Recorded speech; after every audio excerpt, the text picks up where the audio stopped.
அவ்வண்ணமே கைகூடுக என்று கூறி தாம் சத்தியலோகம் சேர்ந்தார். தாரகாட்சன் முதலானோர் அளவிறந்த அவுணர் சேனையோடு மயன் என்னும் தானவ தச்சனால் தங்கள் விருப்பத்தின்படி முப்புறங்களை செய்து கொடுக்க பெற்று தங்களுக்கு வேண்டியது ஒன்றுமின்றி சிவபூஜையை குறைவின்றி செய்து வந்தார்கள். தங்கள் குடிக்குணம் குறையாது வைகுண்டம் முதலிய தேவநகரங்களையும் உலகிலுள்ள பல பட்டணங்களையும் திருபரத்தோடு சென்று சிதைத்து வந்தமையால் திருமால் சினம் கொண்டு இந்திரன் முதலிய இமயவருடன் சென்று அசுரரை எதிர்த்து போர் புரிந்து ஆற்றாமல் தேவர்களுடன் புறமுதுகிட்டு திரும்பி மேருமலையில் தவம் செய்து சிவபெருமானை தரிசித்து முப்புராதிகள் செய்யும் துன்பத்தை கூறினார். இறைவன் அவர்கள் எப்படியாராதலின் அவர்களை அழிக்கப்படாது என்று கூறி மறைந்தார். அதனால் மனம் வருந்திய விஷ்ணுமூர்த்தி புத்த வடிவேற்று நாரத முனிவரை சீடராக கொண்டு திரிபுரத்தை அடைந்து அவர்களுக்கு பல வகையாக போதித்து அவர்களை பிற சமயவாதிகள் ஆக்கிவிட்டார்கள். அவர்களில் மயங்காது நின்றோர் மூவரே. நாரத முனிவர் பதிவிரதா தர்மத்தால் பயனில்லை என்று போதித்து மங்கையரெல்லாம் மதிமயக்கினார். பிறகு புத்தனும் நாரதனும் தமது சீடர்களை நோக்கி தமது மாயையில் அகப்படாத மூவரையும் கொடியோர் என்று கூறி அவர்களை முகலாபனம் செய்யாவண்ணம் வற்புறுத்திவிட்டு மேருமலையை அடைந்தார்கள். திருமால் சிவபெருமானை பணிந்து, மகாதேவா, அவர்கள் வேத விருத்தர்களாய் இருத்தலின் இனியேனும் தேவரீர் அவர்களை அழிக்க வேண்டும் என்று வேண்டினார். அதற்கு சிவபெருமான், விஷ்ணுவே, அவ்வாறாயின் விரைவில் போர்க்கருவிகளை சித்தம் செய்ய கடமை என்று கட்டளையிட்டார். விஷ்ணுமூர்த்தி தேவர்களுடன் யோசித்து ரதம், வில், அம்பு, குதிரை முதலியனவாக தேவர்களையும் இரதசாரதியாக பிரம்மனையும் பிற கருவிகளாக பிற தேவர்களையும் நியமித்து கொண்டு சிவசந்நிதியில் விண்ணப்பித்தார்கள்.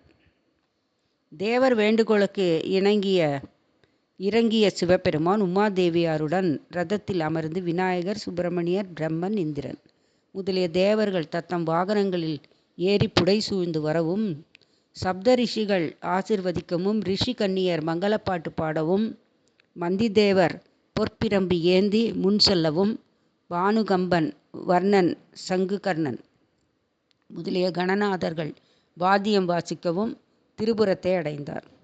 அப்பொழுது புறங்கள் மூன்றும் ஒன்று சேர்ந்து சரத்காலத்தில் அபிஜித் முகூர்த்தமாகவே சிவபெருமானை வணங்கி இவர்களை வெல்ல இதுவே சமயம் என்றார்கள். சிவபெருமான் மேருவாகிய வில்லை வளைத்து வாசுகியாகிய நாணை ஏற்றி அக்னியை கூர் வாயாகவும் வாயுவை சிறகாகவும் சேர்க்கப்பட்டுள்ள திருமாலான அம்பை கையில் எடுத்தார். போர்க்கருவிகளாக அமைந்திருந்த தேவர்கள் யாவரும் தம்மாலாய திரிபுர தகனம் நிகழ்வதாக இருமாந்தார்கள். அதை உணர்ந்த எம்பெருமான் அந்த அஸ்திரத்தை பிரயோகம் செய்யாமல் புன்னகை செய்தார். அதனால் புற மூன்றும் பொடியாயின. முனிவர்களே, நீங்கள் கேட்ட விஷயங்களை சுருக்கிச் சொன்னேன். இவ்வாறு சூத புராணிகர் கூறினார். நைமிச்சாரண்ய வாசிகளாகிய ஜனகாதி முனிவர்கள் சூத புராணிகரை நோக்கி, சுவாமி, தாங்கள் சொல்லிய சிவ சரித்திரங்களை கேட்டு ஆனந்தித்தோம். பரமாத்ம ஸ்வரூபியான சிவபெருமான் அந்தகாசுரனை சங்கரித்தார் அல்லவா? அவ்வந்தகன் உலகிலே யார் வம்சத்தில் பிறந்தவன்? அவன் யாருடைய புதல்வன்? அவன் எவ்வாறு கொல்லப்பட்டான்? இந்த விபரங்களையெல்லாம் வேதவியாச பகவானால் தாங்கள் விசாரித்து உணர்ந்த வண்ணம் கிரமமாகவே எங்களுக்கு சொல்ல வேண்டும் என்று கேட்டார்கள். சூதமுனிவர் கூறலானார். மகரிஷிகளே, அனைத்துலகநாதனான சிவபெருமானின் கண்களை 300 காலத்தில் மந்திரகிரியிலே ஜெகன்மாதாவாகிய பார்வதி தேவியார் மாந்தளிர் போன்ற தன் கைகளால் வேடிக்கையாக மூடிவிட்டார். அவ்வாறு மூடிய ஓர் வினாடியிலே உலகெங்கும் அந்தகாரம் நிறைந்தது.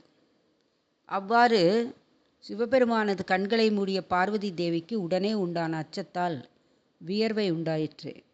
அவ்வியர்வையானது எம்பெருமானின் லலாட நேத்திரமாகிய அக்னியார் சூடுண்டு அவ்விரலிலேயே பயமுறுத்தத்தக்கதும் கொடூரமான குரூர புத்தி உடையதுமான ஒரு கர்ப்பம் உண்டாயிற்று. அவ்வகைய கர்ப்பத்தில் விலட்சணமும் விரூபமும் ஜடாமுடியும் தாடி மீசையும் கருமையும் சுருண்டு நெளிந்த மயிரும் அழுகையும் சிரிப்பும் பாடலும் நடித்தலும் பசித்தலும் பிரளயகால மேகம் போன்ற குரலும் உடைய ஒருவன் பிறந்தான்.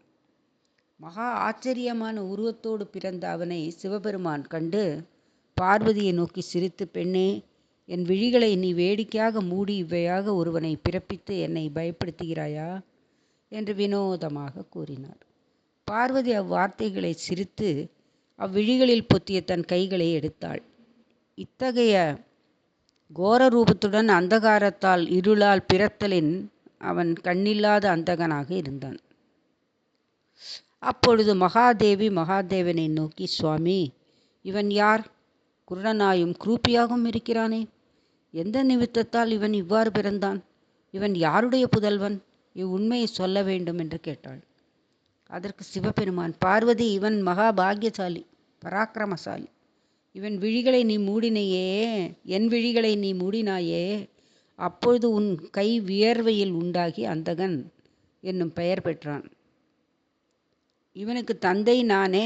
நீ அனுகூல புத்தியோடு உன் கணசகிதமாய் இவனை ஒருவரிடம் காக்க வேண்டும் என்றார். பார்வதி தேவியும் சிவபெருமான் கட்டளைப்படி தோழிகளோடு கூடி அவ்வந்தகனை தன் புத்திரன் போலவே பாதுகாத்து வந்தாள். சில நாட்கள் கழிந்த பின் உலகத்தில் ஹிரண்யாட்சன் என்னும் அசுரன் தனக்கு புத்திரரின்றி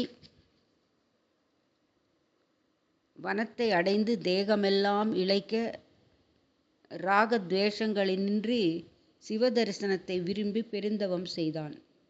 சிவபெருமான் அவன் தவத்திற்கு உள்ளம் கனிந்து அவன் தவம் செய்யும் இடத்தை அடைந்து, நீ பஞ்சேந்திரியங்களை அடக்கி இவ்வகைய தவம் யாது கருதி செய்கிறாய்?